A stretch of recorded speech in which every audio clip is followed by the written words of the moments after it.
Hello, my name is Linda Barker. I'm the Counselling Psychologist at Whitehall Clinic. I thought I'd talk to you today a little bit about the effects that the coronavirus is having on all of us. And I don't know about you, but the uncertainty, the unpredictability of what we're all facing is making us all feeling a little bit anxious. And I thought today I might give you some useful tips of how we can manage that anxiety that we're all feeling. For some of us, you know, we live with anxiety. Some of us are born worriers and feel better and in control if we can worry. And for others, not so much worry, but feel that we have to be in control of everything. Otherwise, it makes us feel uncertain. So I think in these times of uncertainty for all of us, um, it's how we manage that because we've never been faced with any of this before, and that's the unpredictability. And we're all thrown into, oh, what's going to happen? How can we manage? What's going to happen about the children? And what's happening is we are bombarded with media and we're getting more and more stressed of things that we can't control. And I just wanted to share perhaps something of my own personal experience of how anxiety crept up on me, who's supposed to be quite level-headed about things. Um, and the news and the media of what's happening and the schools closing, transport restrictions, people being ill. What that's done is triggered our own uncertainty, and we feel under threat.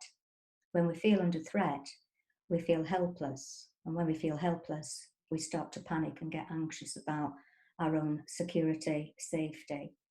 And what happened for me one day just showed how this sort of crept up on me.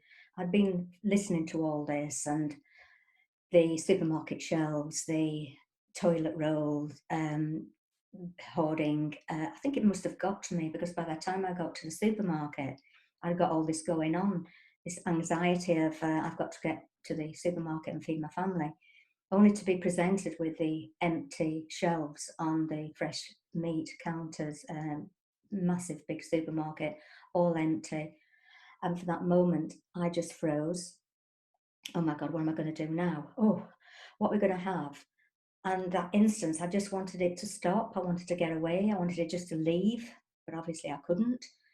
And for after a moment, I calmed myself and thought, what else can I get that could feed my family? And what was happening there for me is probably what happens with a lot of people when we're faced with that threat. We're under threat. We go into what is known as the fight, flight, or freeze theory. And that's an automatic response. It's a primal response to any threat. And you might encounter, as I did, I just froze with the sheer what's going on here. This is not what I thought. And I started to feel my chest starting to pound as my heart started to pound. I was getting shortness of breath. I wanted to just get away from it.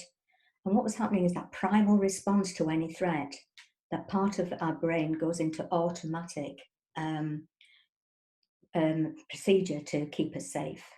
So it was pumping the adrenaline from the amygdala in the limbic system, pumping it into our system to make our heart beat faster, to make our breath shorter, to send the blood to our end of our arms and legs, to enable us to either fight or to run away or to just freeze.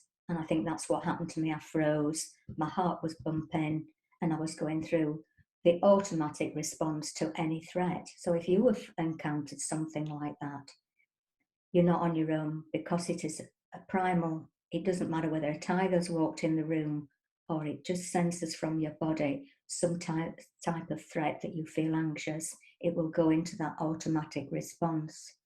And the way that we can manage that is through our breath. It's our best friend, our breathing. And if we can stop the as before we get into a panic attack, then we can take a deeper breath and slow it all down. So taking a deeper breath into our stomach so that we can start to calm the heart down, switch off the threat that our brain is sending the signal to our body to prepare us to fight, flight, freeze.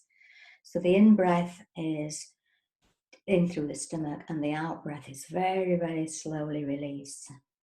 and that will start to calm. Do that 3 or 4 times. Your heartbeat will calm, and you'll get the thinking straight in our heads, because it does cut off our thinking as we panic. And with me in the supermarket, it did come back. My brain started to work on what I could do alternatively. So for many of us, this unprecedented events that we find ourselves in can throw us into absolute turmoil.